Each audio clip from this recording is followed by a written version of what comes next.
I didn't mean to drift away from them. It just happened slowly. At first, it was little things. A missed call here, a postponed dinner there. I always had something important to do. A project, a meeting, a dream that couldn't wait. And they, the people who once filled my world with warmth, became background noise in the pursuit of my own life. Sometimes, I look back and wonder how many small moments I traded for things that never lasted. The birthdays I said I'd make next year. The family trips I skipped just this once. The phone calls I rushed through because I was too tired. I told myself I was building something. A future. A name. A version of success that would one day make them proud. But in truth, I was building walls. Time has a cruel way of slipping by when you stop paying attention. And the things that once felt eternal, your parents' voices, your siblings' laughter, the way home smelled after dinner, they start to fade like old photographs left in the Sunday. For years, I didn't visit. I told myself they'd understand. That love didn't need constant reminders. But love, real love, it withers in silence. It doesn't vanish out of anger. It just grows quiet. Until one day, you wake up and realize the house you left behind isn't waiting for you anymore. I remember one evening, I found an old voicemail from my mother. Her voice was tired, but warm. She said, "I just wanted to hear your voice. That's all." And I deleted it, because I told myself I'd call her back the next day. I never did. It's strange, isn't it? We chase after people who don't even notice us, while ignoring the ones who would cross oceans just to see us smile. I thought I was being strong, independent, focused, but what I really was afraid. Afraid of needing anyone. Afraid of being vulnerable again. Afraid that love would make me weak. So I kept running, until life caught up with me. I missed dinners, then birthdays, then entire years.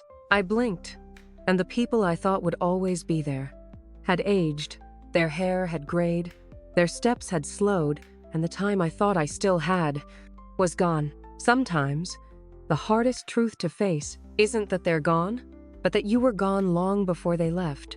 Because absence doesn't begin when someone dies. It begins the moment you stop showing up. If I could go back, I wouldn't bring gifts or money or grand apologies. I would bring presence, just my time, my laughter, my listening. Because I've learned, when people say family, they don't mean perfection. They mean belonging. They mean forgiveness. Every story has a before and an after. This was my before. The years of noise, distraction, and distance. The after came later, when life, in its quiet cruelty, decided to teach me what really mattered. But for now, let's stay here, in the silence of what was lost. Because sometimes, healing begins when we finally stop running from our own regrets. I thought I still had time. Time to call. Time to visit. Time to fix what I broke just by being absent. But life doesn't wait for when you're ready. One evening, I got the call I'd been avoiding all along. The kind that changes the air in the room. The kind that makes silence suddenly too loud. Someone I loved was gone, and I hadn't said goodbye. Not because I didn't care, but because I thought there would always be next week. I sat there, staring at the wall, and for the first time in years, I couldn't move. All the noise that filled my life, the goals, the meetings, the distractions, went quiet, and all that was left was regret. I've learned that grief doesn't begin when someone dies. It begins when you finally realize how much of them you missed. While they were still here, the sound of their voice, the way they laughed at your stories, the things they said that you thought were small, but now echo louder than anything. In that moment, I would have given everything I owned for one more ordinary day, one more dinner table, one more chance to listen without checking my phone.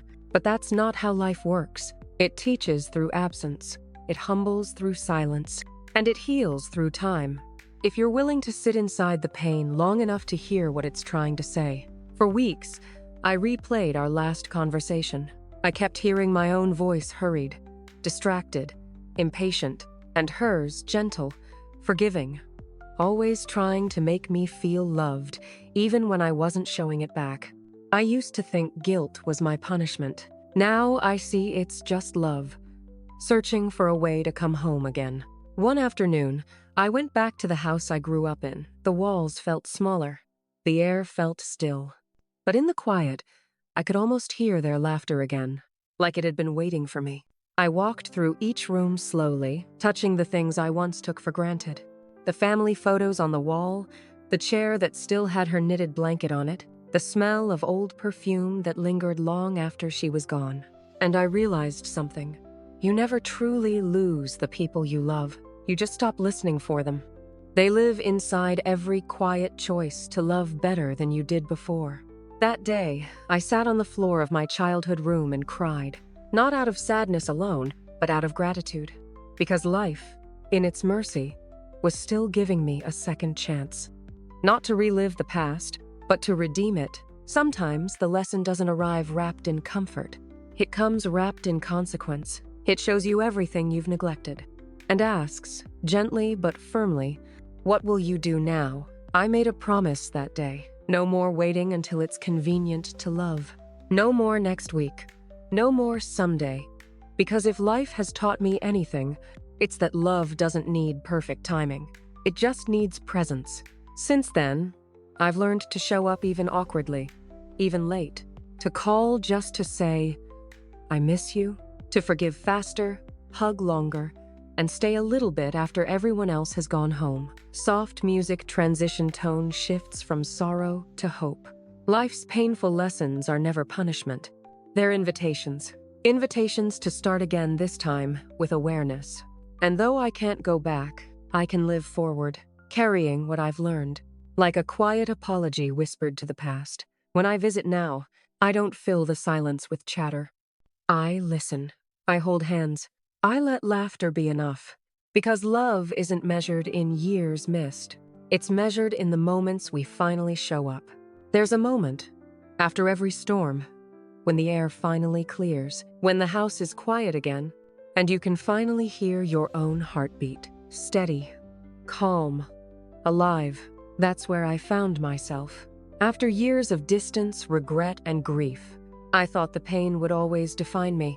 But slowly, I began to realize pain is not the end of love. It's just the part that teaches you how to love deeper. For a long time, I didn't know how to come back. How do you knock on a door you closed yourself? How do you speak after years of silence? But the truth is, love doesn't keep score. It just waits, patiently, quietly, like light under a door, ready to spill through the moment you reach for the handle. The first time I went back, I didn't bring flowers or speeches. I brought presence.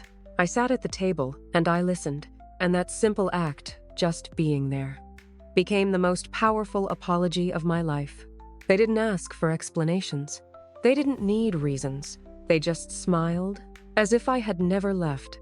That's the thing about family. They don't always say, I forgive you. Sometimes, they just keep loving you anyway. I used to think healing meant going back to how things were.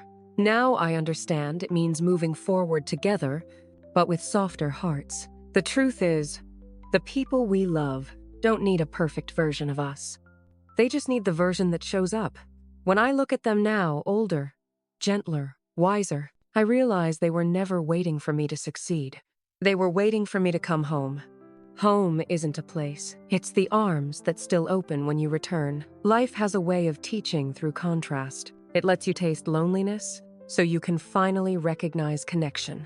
It shows you regret, so you can finally understand forgiveness. And when you finally reach peace, you don't arrive as the same person who left. You arrive humbled, grateful, awake. Sometimes I sit quietly and imagine the conversations we never got to finish. And in those quiet moments, I can still feel them. Not gone, just transformed. Love never disappears. It simply changes its shape until we learn how to see it again. So if you're listening to this, and there's someone you've drifted from, someone you keep meaning to call, someone you love but don't know how to reach, please, don't wait for the perfect moment. There isn't one. Pick up the phone, send the message, show up. Even if your voice shakes, even if the past still stings, because one day, you'll understand. Connection is the only thing we get to keep. And if they're gone, speak to them anyway. Say the words you never said. They'll hear you in the quiet spaces of your life. In the wind, in the laughter of others, in the peace that follows forgiveness. I've learned that love doesn't end when people leave. It ends when we stop giving it. So I give it now, freely, to everyone I once took for granted. Because in the end, all that truly remains is the love we gave away. Sometimes I look back and wonder, if I hadn't lost so much, would I have ever learned how to love this deeply? Maybe that's what life's painful lessons are for. Not to punish, but to open the heart wide enough to hold what truly matters. So wherever you are today, forgive yourself. Reach for the ones who still reach for you, and let the rest go, because peace begins the moment you decide to stop waiting for the past to change. If this touched something deep inside you, don't leave it here. Subscribe and keep exploring the lessons life quietly tries to teach us all.